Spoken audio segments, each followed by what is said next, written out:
video, I was saying that the leave-in conditioner was my step one to my styling, but it really wasn't. That's still a prep because it's a conditioner, so that was my fault.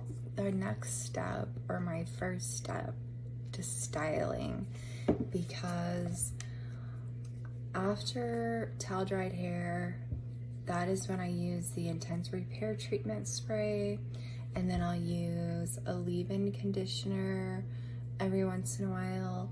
Most likely I will use the Rejuva beads, the split end mender, and that helps condition and keep your ends from splitting and keep your ends hydrated also. So that is my first step.